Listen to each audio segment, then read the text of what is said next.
I snapped today, and I do feel like anything about it, but don't regret it either. It's a weird range of emotions. My husband has a 12-year-old son, Abel, and a 13-year-old daughter, Destiny. And honestly, both of the kids are great. I love them so much. But things are bad lately. I was diagnosed with PPD 3 months ago, a week after giving birth to my daughter. We have Destiny and Abel every other week, and given my husband's custody divorce court order, the kids are homeschooled. Their mom is a strict Catholic, so a judge agreed to the order that a Catholic teacher would come into the home 5 days a week to school them, meaning I have a nun at my home every other week for 6 hours a day. They stay in the den, and the house is big enough that I don't really hear it. My issue is that for the past 3, almost 4 months, when the kids are here, I don't have a second to breathe. They want to be near the baby at every waking minute, that they can be, if I'm holding the baby, they are holding onto the back of my shirt and talking to the baby while I'm holding her. If I am sitting on the couch with her, they are sitting in front of me on the floor. They literally fight over who gets to hold the baby when I go to the bathroom, pushing each other. If I say no one is holding the baby and stick her in her swing, the kids are pushing each other to get in front of the swing to talk to the baby. It's always a fight, multiple times a day. So if they aren't literally being stepped on by me because they are quite literally holding on to my clothing to talk to the baby and essentially preventing me from moving while doing so, then they are fighting and pushing each other directly beside me to get the chance to get to the baby before the other one does. Also, if I try to get the baby down for a nap, both of them immediately start essentially whining, telling me she doesn't need a nap. I have sat down with all of them, husband included, and told them they need to back off and given explanations on why. I've even tried putting together a schedule for the kids and nothing works. I've cried to my husband about it and told him I was so touched out that I want to jump ship and begged him to get his kids in line. He always hugs me and says he is sorry and that the kids are just excited and it will probably tone down soon. But there's never any changes. And like I said, I snapped today. Sister Kathy had to leave early for a family emergency and my daughter is sick. She has a cold and I've been having to use the bulb syringe and steam bathrooms just to get her to breathe properly. I was lying on my bed and I had just gotten the baby to sleep when Destiny came in and laid on my legs, literally. She ends up waking the baby in the process, and seeing that she woke her up, immediately started asking to hold her. I said no at least 3 times. I gave explanations on why she's sick. Well, during this, my daughter started struggling to breathe again, and I could hear the snot rattling, so I told Destiny to please move so I could grab the bulb syringe from the bassinet. She didn't move, didn't acknowledge me, just kept trying to talk to the baby. I told her firmly, "Get out of my way." She still didn't acknowledge me. So I screamed at her to get the frick out of my way. I screamed. It wasn't calm. My throat actually hurt after. She immediately gets up and rushed out of the room. I grab the bulb syringe. I start working on my daughter's nose. I'm crying at this point in full frustration, and of course my yelling drew a crowd. My husband and his kids stood at the doorway watching me, my stepdaughter crying and holding her dad's arm. He told the kids to go, and he came in and told me I'm out of line cussing at his daughter like that and says I clearly need more therapy. I calmly told him to pack him and his kids' stuff and get out of my house and that they needed to stay gone for a while. I told him I needed space without harassment and said that I am reconsidering staying in this marriage. He says that breaking vows over kids being excited about a baby shows my true colors. I don't regret screaming at her. Am I the idiot? Now, for a few comments before the update. Comment 1. Not the idiot, she's 13. She should know better to 1. Move when told to move. And 2. The baby is sick. This is a sensitive period, and emotions are everywhere. The real issue is that these kids don't know boundaries, which is something both their mother and father failed to teach them by coddling them. Therapy is one thing to help with PPD, but it's counseling, not therapy, that everyone needs so they all can learn to communicate and read a room. Comment 2. Why isn't Dad imposing consequences on his children when they cross the line? The two of you need to work out rules. Write them down on a plasterboard. Then Dad comes up with consequences. There will be one request warning. If ignored, consequence A. If ignored, consequence B. And write those down. Post the rules prominently, thanks to Super Nanny. He enforces the rules and consequences. Now for the update. Hey everyone, thanks for all the support on my last post. It's been a busy week since then, and I've got some updates for you all. After I told my husband to pack up and leave, he actually did. He took Destiny and Abel to his mom's place. I've been alone with the baby, and it's been peaceful, but also kind of lonely. I've had time to think about everything that's happened. So let's rewind a bit. Before the whole blow-up, things were already tense. My husband, let's call him Mike, has always been a bit of a pushover when it comes to his kids. He's got this guilt about the divorce and how it affected them. Destiny and Abel have been through a lot, and I get that, but it's like they've got this unspoken power over him because of it. Now, Destiny has always been Daddy's little girl. She's got Mike wrapped around her finger, and she knows it. Abel, on the other hand, is quieter, more into his video games and books. He doesn't demand as much attention, but he's just as obsessed with the baby as Destiny is. The day after I kicked them out, Mike called me. He was apologetic, said he understood why I snapped, and he wanted to talk things through.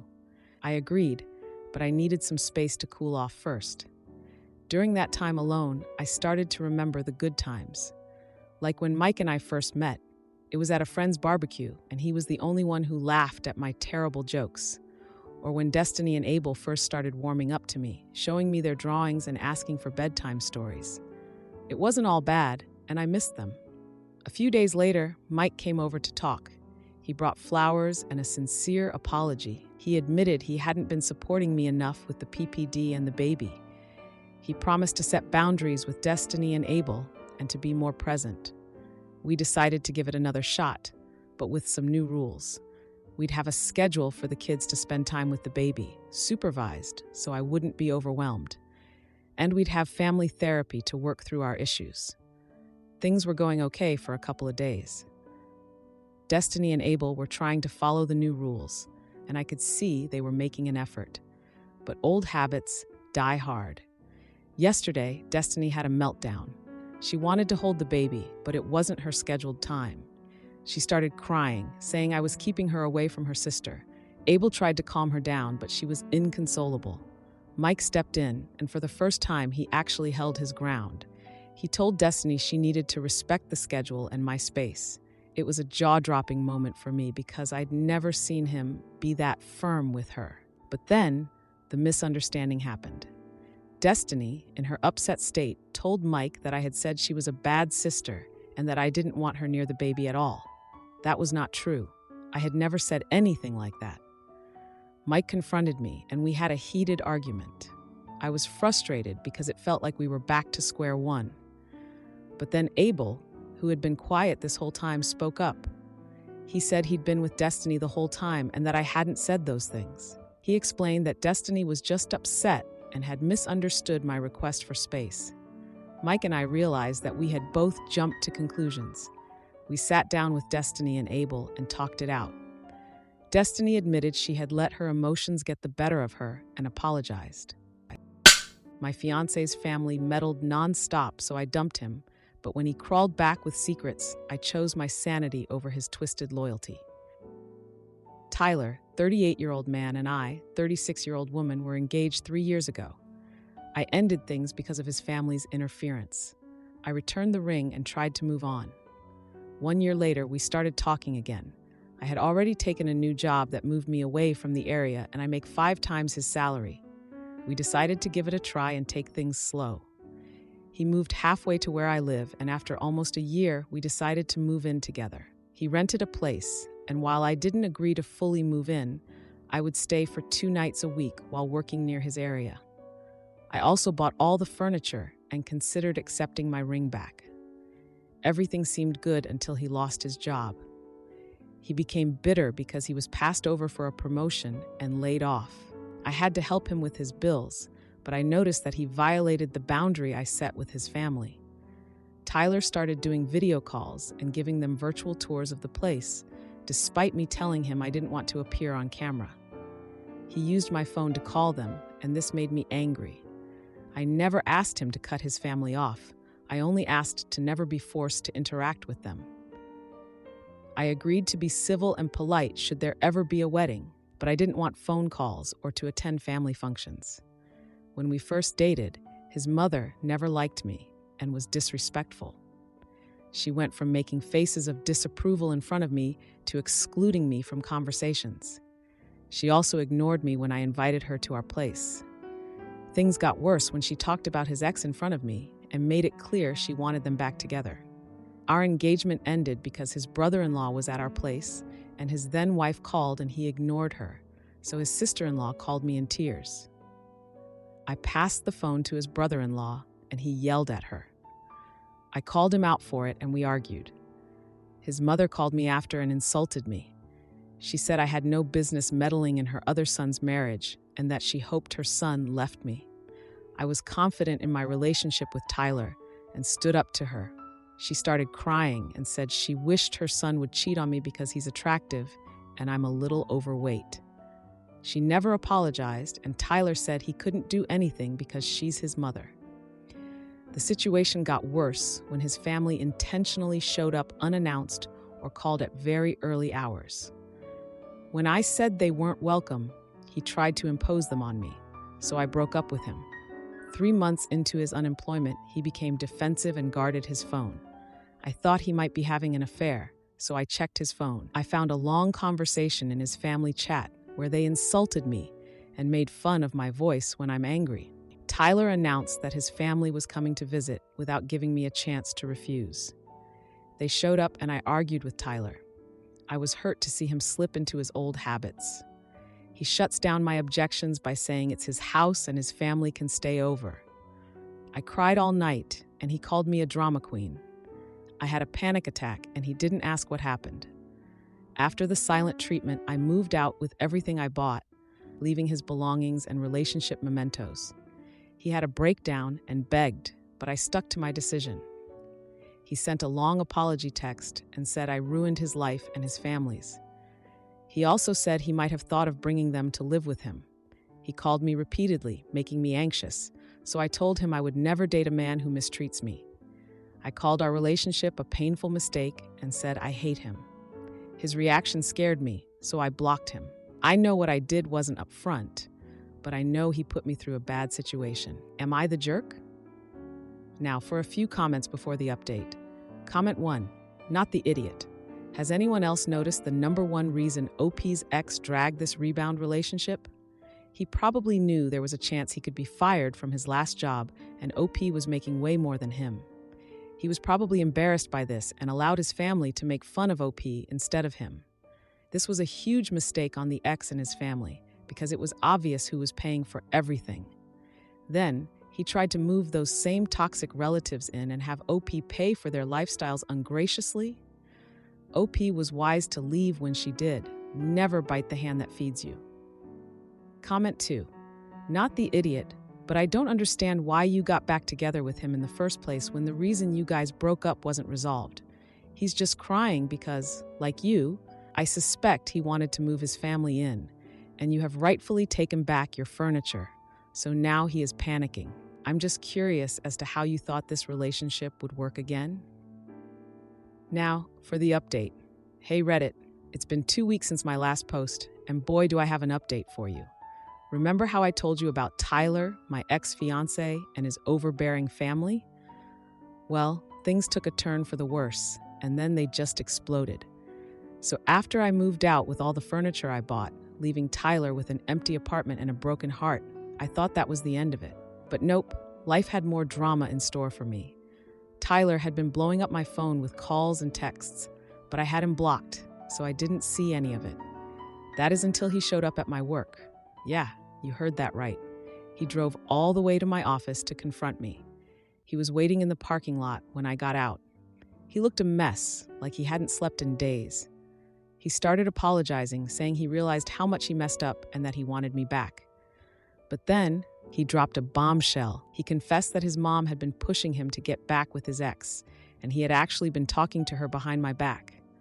Not just talking, but they had met up a few times. He swore nothing happened, but come on. Who was he kidding? I was furious.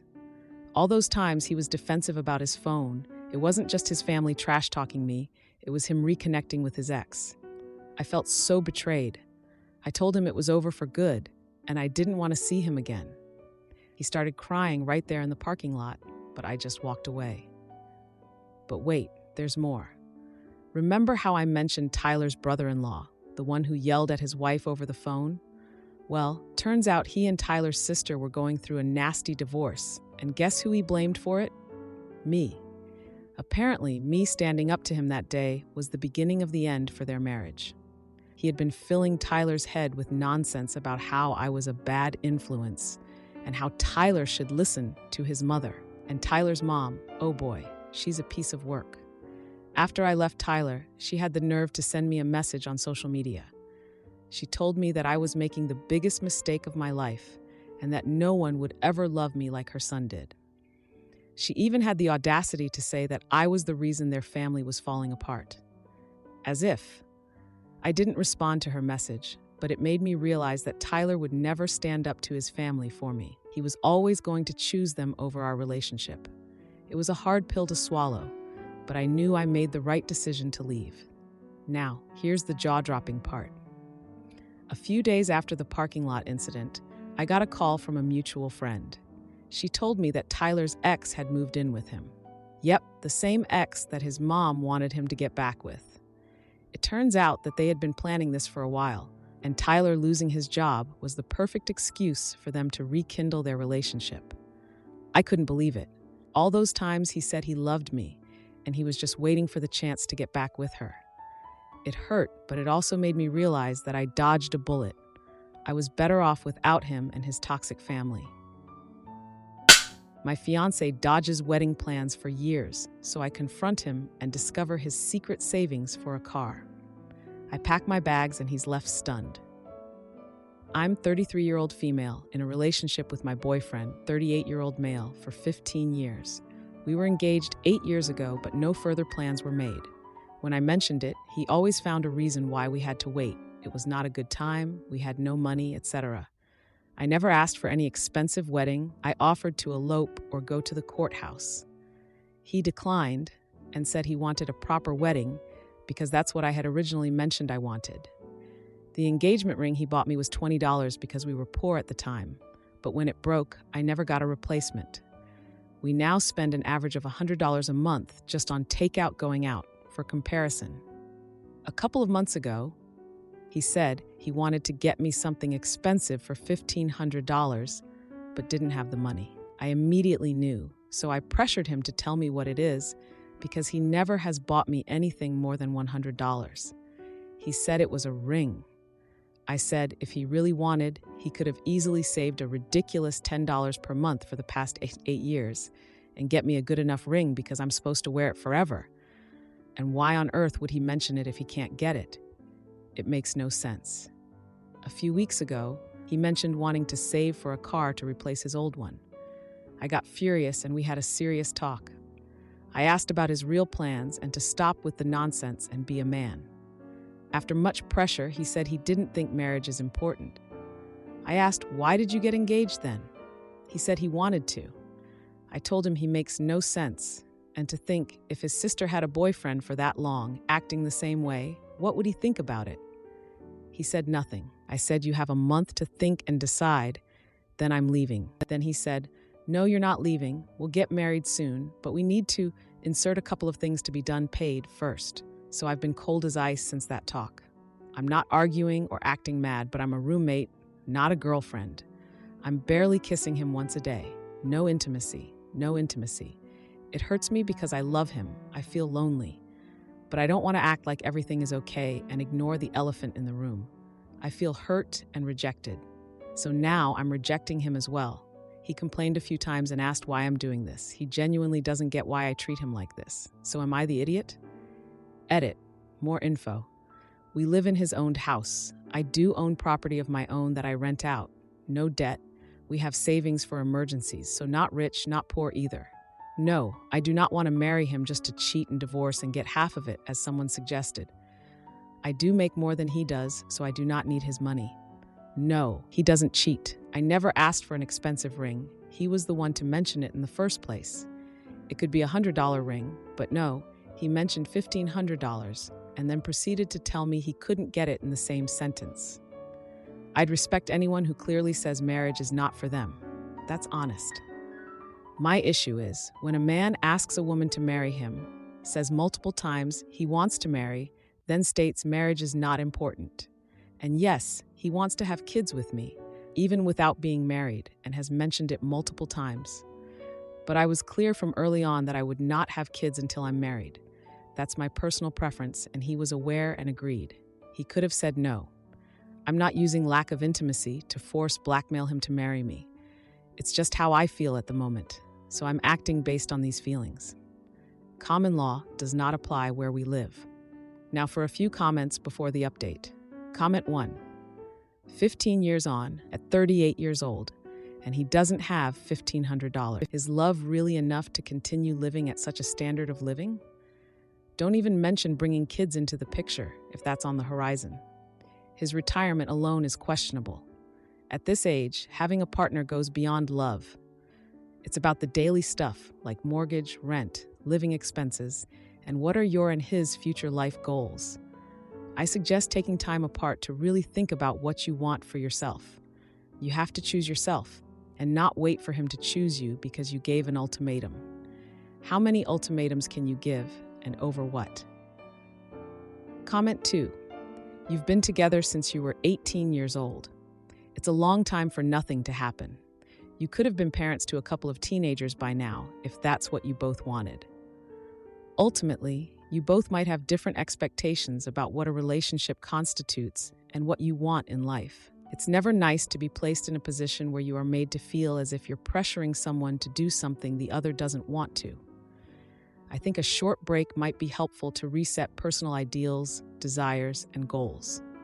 Not the idiot. Now, for the update. Hey Reddit, back with an update on my situation with my boyfriend and our engagement limbo. It's been a tense couple of weeks, and I've got to say, things have taken some unexpected turns. So, after I gave him the ultimatum, things got tense. We were living like two strangers under the same roof. I was sticking to my guns, keeping my distance, and he was getting more and more frustrated with the whole situation. He couldn't understand why I was so cold, even though I'd explained my feelings clearly. Now here's where it gets juicy. Remember how he said he wanted to save up for a car? Well, turns out he had been stashing away money for months, but not for a ring or a wedding. Nope, he was saving for a sports car. A friend of his tipped me off when he mentioned how excited my boyfriend was about this upcoming purchase. I was floored. All this time he could save for a car, but not a ring or our wedding? I confronted him about it, and he tried to brush it off, saying the car was an investment. An investment? Really? I couldn't believe he thought a sports car was more important than our future together. It was like a slap in the face. But wait, it gets better. I decided to do some digging into our finances. I mean, we've been together for 15 years, so I had some idea of where our money was going. And what I found was shocking. He had a separate savings account that he never told me about. It had more than enough for a ring, a wedding, and then some. When I asked him about it, he had the audacity to say it was his personal savings, something he wanted to keep for himself.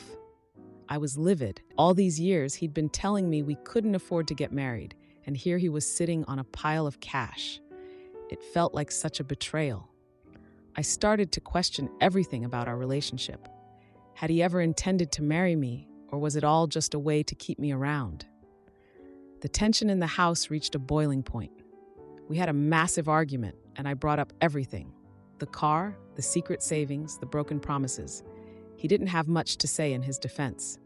He just kept repeating that he didn't think marriage was that important and that I was blowing things out of proportion. But here's the kicker, folks. In the middle of our fight, he let slip that he was planning to use the money to take a trip with his buddies next year. A trip he hadn't mentioned to me at all. So not only was he saving for a car and hiding money, but he was also planning a vacation without me. I was done. I told him I needed some space to think, and moved into my own property that I rent out. It's been a strange feeling, being on my own after so long, but it's given me some much-needed clarity. He's been trying to reach out, sending texts and calling, but I haven't been ready to talk. I need time to process the deception and figure out what I want for my future. It's hard to imagine rebuilding trust after this. And to add insult to injury, I found out through a mutual friend that he's been playing the victim, telling people that I'm the one being unreasonable and that I left him out of the blue. It's infuriating to hear that he's twisting the story to make himself look better. If you like this video, you'll probably like these too. Also, while you're here, please consider subscribing. It's your support that keeps this channel alive and allows me to make better and longer videos. Have a great day.